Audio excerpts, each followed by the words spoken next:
La panadería en México surge con la llegada de los españoles, ya que ellos trajeron el trigo, y nunca imaginaron que los trabajadores de los amasijos mexicanos iban a convertir la arcilla en una masa hecha de harina de trigo para crear infinidad de formas, e iban a echar también al vuelo de su imaginación al nombrar cada uno de ellos. Desde la época prehispánica, la producción alfarera de gran calidad se dio gracias a las distintas calidades de barros y de los hornos en los que se lograron las piezas. Había piezas delgadas, otras bellamente decoradas, con rayados de pastizaje, mezclas de barros distintos, entre muchas otras. Por otra parte, también se destacó la forma de los distintos tamales que ellos hacían. En forma de setas, flores, se enrollaba la masa de colores de maíz y frijol, por ejemplo, y al cortarlo daba una apariencia de caracol. Tamales de muy diversas formas, como ofrenda a muchos dioses. Por otra parte estaban las tortillas y otras preparaciones de masa de maíz, que también eran muy variadas con la semilla de amaranto, reventado y miel de maguey. Ya se hacían unas más complejas. En México, los españoles se evitaron cualquier tipo de trabajo manual y dispusieron de la mano de obra indígena, y así fue como comenzó la panadería. Un dueño de panadería en la época colonial conseguía una merced de agua, y esto es la manera de proveerse el agua de la cañería, pues de la canoa no podía utilizarse para hacer el pan. Ponía el local y él vivía en la parte de arriba con su familia, y en la parte de abajo se ubicaba el amasijo y el horno. En el siglo XVIII, Virginia García Acosta documenta que un 90% de los panaderos trabajadores eran indios, el resto mulatos o mestizos, y así fue como muy pronto los indígenas tuvieron el contacto con la masa de trigo. Además había mujeres panaderas en poblaciones menores y otras que lo elaboraron, que hoy conocemos como pan de dulce o bizcocho. A partir de aquí comienza todo. Por otra parte, tenemos el dato de que en los conventos ya se elaboraban bizcochos. Muchos frailes y monjas elaboraban el pan de sal para su propio consumo. Por otra parte, se habla acerca de la harina, que debía de tener un acuerdo con su calidad, del peso, del lugar de venta, el tipo de agua que se usaba para la elaboración, y esto destacaba de cada pan con un sello de madera, labrada con los motivos que elegía el panadero. Estos panes tenían por lo general forma de tortas, había de distintos pesos, el precio se fijaba de acuerdo al tamaño. Otra diferencia era la harina. La más blanca era llamada flor de harina. Esta era para virreyes, obispos y otras personas con altos ingresos.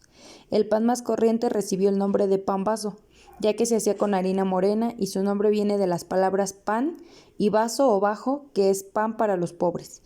Es posible que desde entonces ya se hiciera el pan blanco con algunas figuras, pues en España ya están documentados como antiguas o algunas formas con las que se tiene el pan de hoy que llamamos español, y a esto nos referimos con cuernos y trenzas, que pudieran ser algunos de ejemplos de ellas. Los bizcochos tuvieron una historia paralela y casi muda en general. Encontramos referencias en el siglo XIX, en donde las especialidades que se tienen son principalmente en los conventos, por ejemplo el de Nuestra Señora de Guadalupe y San Bernardo. Ya se hacían gaznates, bizcochos y tostadas. En el de Santa Teresa, marquesotes de rosa. Las monjas queretanas de Santa Rosa del Verbo se destacaron por la elaboración de las puchas, en forma de rosca similar a las roscas de San Isidro, hecho de yemas con una masa tanto muy seca y cubierta con un grueso glaseado de clara de huevo, que ahora es muy difícil de conseguir en las panaderías. Los huesitos de manteca, los mantecados y los polvorones pudieron ser otras especialidades conventuales. Sin embargo, a partir de aquí comenzó la elaboración de distintos panes. Se dice que nuestros primeros bizcochos eran de huevo, morenillos o amarillentos por fuera, sin excepción alguna, lucían súper esponjosos y llevaban el color vivo de una yema. Llevaban muchas veces azúcar espolvoreada o en el grano a manera de adorno. Pertenecen a la familia chilindrinas, pechugas, pelucas, trompones, gallinas, carmelias, zapotes, payasos, grajeados, picones, carmelas, volcanes, tortugas, conchas, niños, besos, panqués, magdalenas, y también bocados, palitos entrelazados, novias, galletas, elotes, chivos, canillas y batidas, sin faltar quesadillas, limas, lupes, juncos y mamones.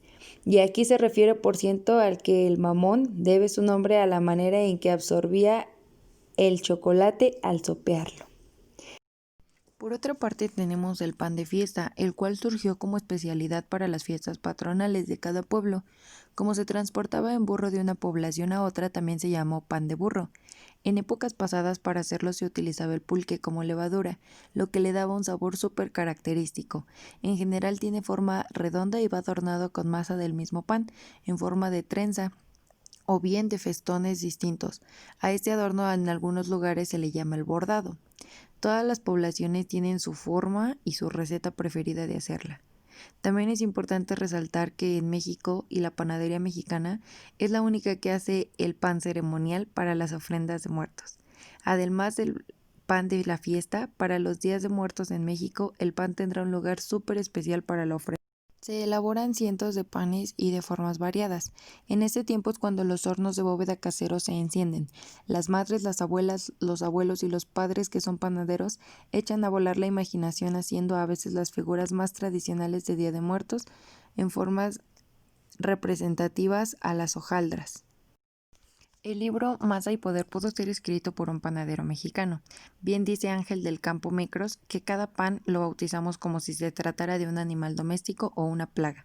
Pero en fin, solo en México hacemos un pan de muertos que gloriosamente lo devoramos los vivos. De los tantos mitos del pan se dice que el dios Huitzilopochtli se construía de tamaño natural, con esta pasta llamada Izoatlayi, y sus dientes eran granos de maíz, sus ojos turquesas, y no era nuevo para los indios hacer un artístico de masas.